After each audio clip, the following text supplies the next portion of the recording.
काय रे आदित्य, सांगायचंस ना मला, मी लावून दिलं असतं बटन. नाही तर त्या वेळेस धावपळ झाली असती.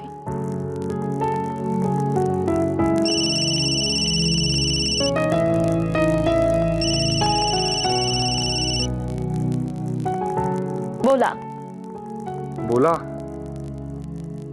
मूड बरा दिसतोय. म्हणजे काय, मी काय 24 तास रडत असते की काय? नाही नाही नाही, अजिबात नाही, फक्त 22 तास. तेच तर. ए नाही नाही. आदित्य तू पण ना, काय हे? काय करतेस?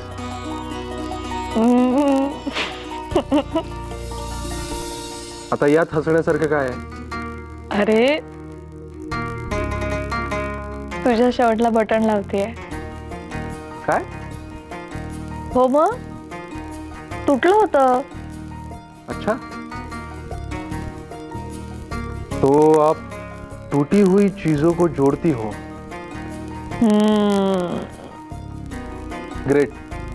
आजचा दिवस आदित्य देसाई, त्यांचं शर्ट आणि शर्टाचं बटन. अरे वा, चांगलं आहे. ऍक्च्युली माईने ते गुलाबाचं रोपटं आणलं ना, तेव्हापासूनच खूप पॉझिटिव्ह वाटतंय.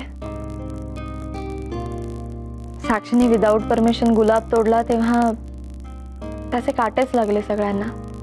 आणि जे घडलं त्यावरून वाटलं होतं की साक्षीच्या मनावरचा तो ओरखडा जन्मभर नाही पुसला जाणार. पण माईंनी तर तिला गुलाबाचं रोपटंच आणून दिलं आणि तो ओरखडा असा जादूसारखा पुसला गेला. खूप छान वाटतं तेव्हापासून. खरंच आदित्य, या घरातली माणसं तत्वांच्या बाबतीत जितकी कठोर आहेत ना, तितकीच ते मायाच्या बाबतीत अगदी मऊ आहेत. Very sweet, very touching. अरे हा, तू काय सहजच फोन केला होतास की? अगं नाही नाही नाही, त्याचं काय की मला सुट्टी मिळते, सो मी तुला इन्फॉर्म करायला फोन केला होता. बुकिंग्स करू ना? हो.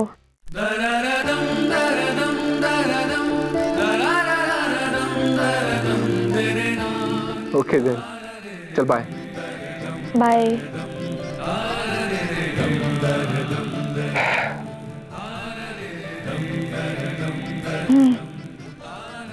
मेघना, काय करतेस? अहो काही नाही, आदित्यच्या शर्टला बटन लावतेय. ओ ए मेघना, तुझा तो ज्वेलरी बॉक्स दाखव ना. आणि शिवाय आता तर आदित्य सुद्धा नाहीये, त्यामुळे मस्त आरामात बघता येईल. दाखव ना. हो दाखवते.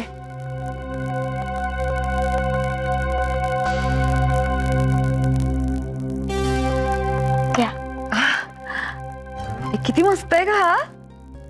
ए मी विजयाला दाखवून येऊ, म्हणजे जर तिला आवडला ना तर आम्ही दोघी मार्केटमध्ये जाऊ आणि असाच घेऊन येऊ. न्या हो ताई. हो. Okay, thank you. Bye bye. God,